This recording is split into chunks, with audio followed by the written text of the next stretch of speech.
The receivers, we've got that now. We're more explosive. And we didn't even talk about Andre Iosivas and Charlie Jones. I mean, those two guys are fast, right? Yep. They can be downfield weapons or weapons after the catch and may provide you opportunities to get Jamar Chase in the slot, which may unlock him his final last level. Wide receiver ones, the last few years in fantasy, they spend half of their time in the slot. We need to get Jamar Chase in the slot more to give him easier targets, let him break some from the inside. I think the Bengals will want to do that, and that's why Jermaine Burton was so appealing to them. But also, if Andre Iosivas did take another step, and it sounds like he did, we may see him on the field and Jamar Chase in the slot.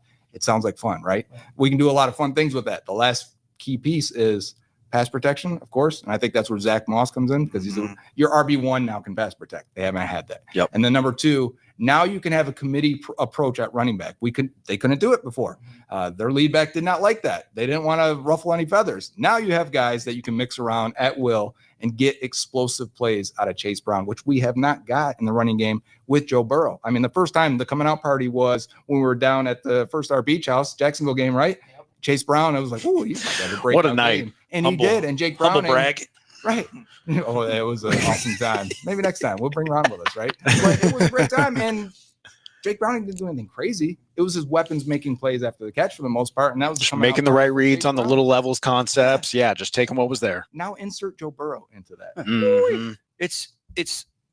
We have, I don't know if this is the right term, an embarrassment of riches on offense this year. Like our weapons. Like it's like I listen to people, pundits and national media ops, as the cool kids say they're not explosive. They're not going to do anything. And I just look at them and I say, boy, have you lost your damn mind? Because I'll help you find it. Like, do you see what we've got on this roster?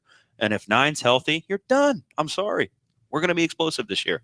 You know, Joe, you actually touched on something that I was kind of thinking about and workshopping my take for like my prediction for this season. And I think Jamar Chase ends up playing career high in the slot, ends up with career high receptions because of it, and maybe yards. But at the same time, I think his ADOT will be the lowest of his career as a result. But at the same time, we've seen what he can do after the catch, man. Just being able to put him with a two-way go on these guys and maybe just catch the defense kind of slipping if you move him around in the motion and suddenly they're trying to communicate, and next thing you know, you got a linebacker on Jamar Chase trying to cover him. Like, oh man, you're going to get some people with that. Imagine Mike Hilton on the other side needing to cover Jamar Chase in the slot. We kind of ragged on Hilton a little bit in it for his coverage abilities, but other teams are going to feel that same way about their guy if Chase is in the slot. Right.